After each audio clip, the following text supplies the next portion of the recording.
Et à 4 semaines des élections européennes du 9 juin prochain, nous poursuivons notre rendez-vous parti de campagne avec les têtes de liste des principaux partis. Bonsoir François-Xavier Bellamy. Bonsoir. Vous portez la liste Les Républicains. Avant de vous entendre, petit résumé de l'Européen que vous êtes avec Lucas Ajdela. François-Xavier Bellamy, voici la photo symbolique que vous nous avez envoyée. Vous, au milieu des décombres d'une école brûlée lors des dernières émeutes urbaines. Le professeur de philosophie que vous êtes veut montrer son attachement à l'éducation et à l'autorité. Car les Républicains jouent leur survie face à 2 listes concurrentes sur votre droite. Et cela se ressent dans votre campagne, avec comme une surenchère sur les thèmes de la souveraineté ou de la lutte contre l'immigration. Vous proposez par exemple d'aider les pays qui le souhaitent à ériger des barrières physiques aux frontières de l'Union européenne. Vous reprochez même au chancelier allemand son laxisme. Vous dites que l'Europe doit maîtriser les flux migratoires, mais vous faites tout pour les augmenter en Allemagne. Nous avons passé au crible vos prises de parole avec notre partenaire Data Politics. Parmi les mots qui vous distinguent le plus des autres candidats, France, Français, Française, droite française, comme s'il ne fallait surtout pas apparaître trop pro-européen. Au Parlement d'ailleurs, vous votez contre les accords de libre-échange. Vous votez aussi contre la condamnation des atteintes au droit à l'IVG en Pologne. Et vous vous abstenez lorsqu'il s'agit de réaffirmer les droits des LGBT. Le libre-échange, les droits fondamentaux, des valeurs pourtant centrales de la construction européenne. Est-ce à dire, François-Xavier Bellamy, qu'il faut désormais classer les Républicains dans le camp des eurosceptiques? Alors François-Xavier Bellamy, vous êtes eurosceptique ou europhile? L'Europe, c'est un frein ou un atout? Non, l'Europe, c'est un atout à condition qu'on arrive à faire en sorte qu'elle serve vraiment à ce à quoi elle est supposée servir. Et moi, je ne crois pas qu'on soit moins européen parce qu'on défend les intérêts des Français. Au Parlement européen, c'est ce que j'ai fait pendant 5 ans avec toute notre délégation. C'est ce que font d'ailleurs les autres députés des autres pays. Ils viennent pour représenter leurs électeurs. Et je ne crois pas qu'il faille avoir des scrupules à l'idée que quand on va au Parlement européen, c'est pour faire entendre la voix des Français et pour défendre leurs intérêts. Vous savez, les Français, aujourd'hui, ceux qui travaillent, ceux qui s'engagent pour faire vivre notre pays, ceux qui créent des entreprises, ils savent que la vie de chaque jour, c'est un combat. Et la moindre des choses qu'on puisse faire, c'est de se battre pour les défendre. Alors on disait que vous avez quand même quelques adversaires à votre droite. Vous avez une thématique en commun, c'est l'immigration. Peut-être qu'on peut revenir sur votre proposition de cofinancer des barrières aux frontières de l'Europe, barrières gardées en cas de crise, mais ça coûterait des milliards.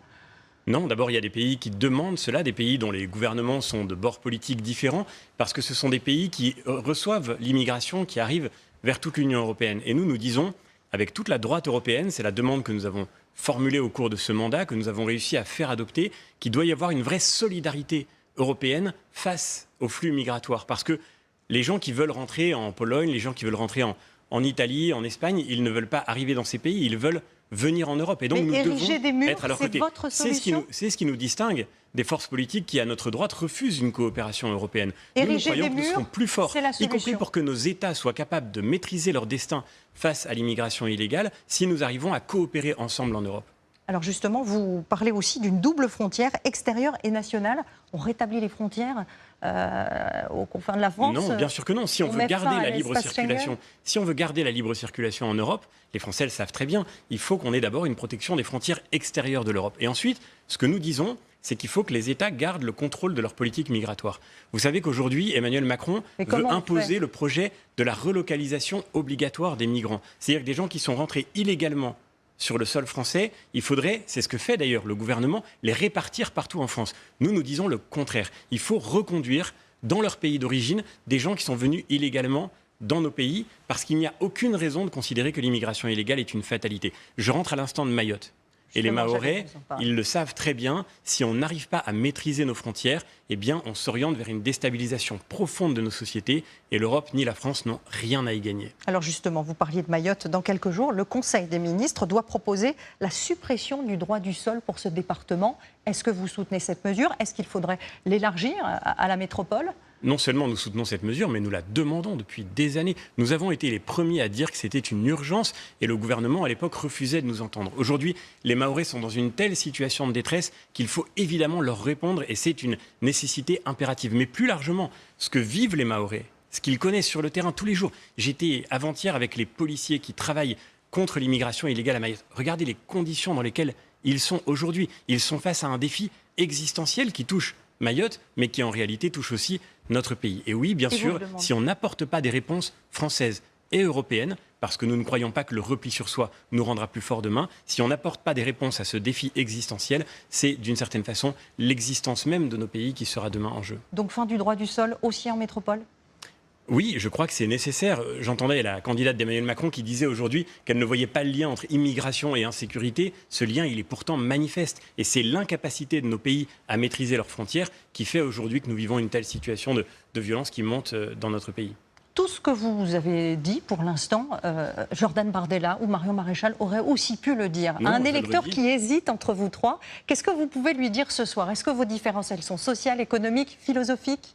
D'abord, nous croyons vraiment à cette nécessaire coopération européenne. Je rappelle que le Rassemblement national, il y a encore quelques années, disait qu'il fallait sortir de l'Europe, sortir de l'euro, sortir de l'OTAN. Ce n'est pas des petits sujets. Et aujourd'hui, je crois qu'en réalité, malgré le fait qu'il se renie peut-être pour courir derrière les vents sondagiers, en réalité, le Rassemblement national ne fait rien pour défendre les Français au Parlement européen. Je voudrais rappeler une chose aux Français qui nous écoutent, c'est qu'en 2019, le Rassemblement national a gagné l'élection européenne.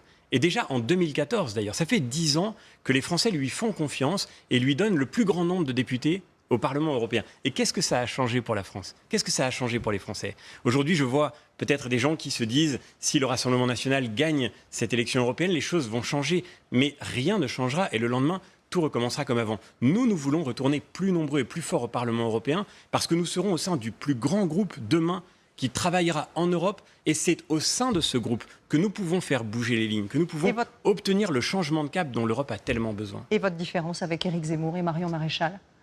Moi, vous savez, je ne me définis pas. Défendre la civilisation chrétienne, vous êtes pour défendre la civilisation européenne et ses racines qui ne sont pas seulement chrétiennes, qui sont judéo-chrétiennes, mais aussi gréco-latines. Je suis professeur de philosophie, vous savez, j'ai enseigné pendant 10 ans et je crois qu'il faut effectivement que l'Europe, que la France sache redire qui elles sont. Mais je ne vais pas me définir par rapport à d'autres camps. Il y a des gens qui parlent aujourd'hui d'union des droites, qui créent des divisions supplémentaires, qui ont en commun d'avoir tous changé d'une certaine façon de bord.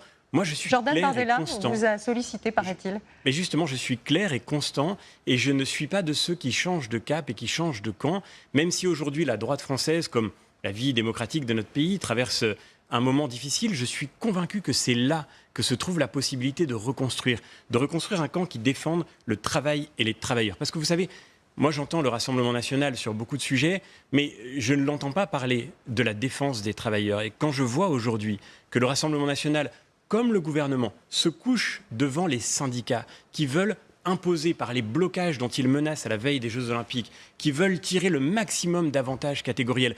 Je pense à cet accord scandaleux passé à la SNCF entre les syndicats et l'entreprise, que les Français vont payer à nouveau. Cet accord pour ne pas appliquer la réforme des retraites au sein de la SNCF. Eh bien moi je dis simplement que le Rassemblement national qui soutient les syndicats sur ce sujet, que le gouvernement qui refuse de s'opposer à cet accord de la honte, en réalité abandonne les Français qui travaillent, les Français qui payent toujours plus et que personne n'entend jamais. Et nous sommes les seuls à faire entendre leur voix dans le débat européen comme dans la vie politique nationale. Je sais que vous n'aimez pas cette question, mais est-ce que chez les Républicains, vous pouvez vous permettre de rater cette élection européenne après une présidentielle catastrophique? Est-ce que c'est votre survie qui est en jeu?